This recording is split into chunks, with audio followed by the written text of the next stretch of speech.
প্রায় ৬ বছর ধরে ইফতার নিয়ে কোনো ঝামেলা পোহাতে হয় না এ গ্রামের মানুষের। গ্রামের সবাই প্রতিদিন খাচ্ছেন ফ্রি ইফতার।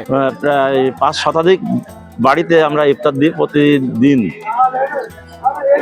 ফ্রি ইফতার। সেটা খুব ভালোই লাগে। আমাদের কোনো ঝামেলা পোহায় না, আমাদের সময় মতন ইফতারি পৌঁছে যায়। প্রতিদিন ৫০০ মানুষকে ফ্রি ইফতার করানো হয়। প্রতিদিন সারিবদ্ধভাবে বসে ইফতার করেন ৫০০ রোজাদার। এখানে প্রায় ৫০০ রোজাদারদের একেবারে নিয়মিত ১ মাস ব্যাপী বাসায় ইফতারি পৌঁছে দেওয়ার মতন একটা কাজ করে থাকি আমরা। ইফতার আনন্দকে প্রতিদিন উৎসবে পরিণত করে চুয়াডাঙ্গা পৌর এলাকার কুলচারা গ্রামের একদল তরুণ। আমরা সকালবেলা যে রোজাদারদের লিস্ট করে নিয়ে আসি এবং পাড়া ভিত্তিক কয়েকটা ছোট ভাই দায়িত্ব নিয়েছে, তারা প্রত্যেকটা বাড়িতে যায় এবং জিজ্ঞাসা করে আপনাদের রোজাদার কয়টা, এবং আসরের পরে আমরা প্রত্যেকটা বাড়িতে ওই রোজাদারের সংখ্যা অনুযায়ী প্যাকেট পৌঁছে দিয়ে আসি। ধনী গরিব সবাই যেন একই রকম ইফতার খেতে পারে, তাই এমন আয়োজন করেন আয়োজকরা। এখানে ধনী এবং মধ্যবিত্ত যারা আছে এবং দরিদ্র শ্রেণী প্রত্যেকে যেন এক ধরনের ইফতারি করতে পারি এবং প্রত্যেকে যেন ইফতারটা পায়। অনেক দরিদ্র শ্রেণীর মানুষ আছে যারা হয়তো অসহায় ইফতারের ক্ষেত্রে ওইভাবে ইফতারি জোগাড় করতে পারে না।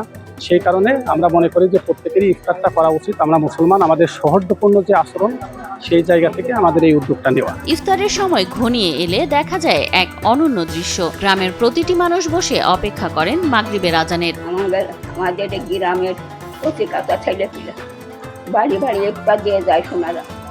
হ্যাঁ, ইফতারে আমরা নামাজ কালাম পড়ি শান্তির সাথে। ইফতারের সময় ইফতার শুধু গ্রামের মানুষদের জন্যই এই আয়োজন নয়, যে কোনো বাড়ির মেহমানদেরও ইফতার করিয়ে থাকেন তারা। আমাদের ছেলে পিলে যার বাড়ির ৫টা থেকে ৫টায় পৌঁছে দেয়, 10টা আসলে 10টায় পৌঁছে দেবে। আর মেহমান আসলে ভুলে যাবে যে আমাদের একটা মেহমানের ইফতারটাও দেবে। পবিত্র রমজান মাস মানেই সংযম, ত্যাগ আর সহমর্মিতার শিক্ষা, আর সেই শিক্ষাকে বাস্তবে রূপ দিয়েছে এই গ্রামের মানুষ। আমাদের যুব সমাজ, শিশু এবং বড় মাঝারি সবাই মিলে ইফতারি দেওয়া হয়, সবার বাড়ি বাড়ি পুজো দেওয়া হয়।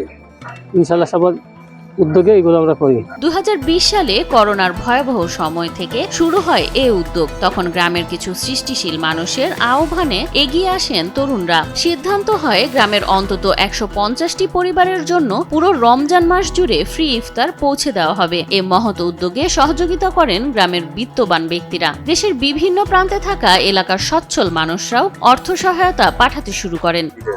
এই যে সম্প্রীতি, এই যে আমরা প্রত্যেক বাড়ি বাড়ি ইত্যাদি দিচ্ছি, সবাই মিলে একসঙ্গে করছি, সবার অর্থ এখানে আছে, ইনভলভ, সবাই খুশি হয়েছে। বিকাশ পেমেন্টে ১০,০০০ টাকার বেশি অফার। শপিং চলছে তো।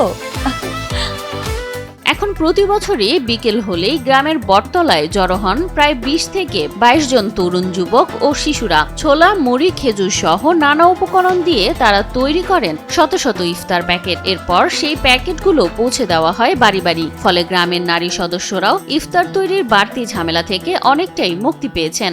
ছোট বড় সকলেই মিলে আমরা এই ইফতারটা তৈরি করে সেলিব্রেটের মাধ্যমে সব বাসায় সব পৌঁছে দেয়। শুধু ইফতার বিতরণী নয়, গ্রামবাসীর মধ্যে ভ্রাতৃত্ব ও সম্প্রীতি বাড়াতে সপ্তাহে একদিন বয়স্কদের একত্র করে আয়োজন করা হয় সম্মিলিত ইফতার। এখানে সুনির্দিষ্ট কোনো চাঁদাও দিতে হয় না, যার যতটুকু ইচ্ছে সে স্বাধীনভাবে শরীক হতে পারে। রমজান এলে কুলচারা গ্রাম যেন হয়ে ওঠে ভ্রাতৃত্ব আর মানবতার এক মিলন মেলায়। ৫০০ ধনী গরিব মানুষের একই রকম ইফতার করা বাংলাদেশের ধর্মীয় ঐতিহ্যের এক অনন্য উদাহরণ হয়ে আছে।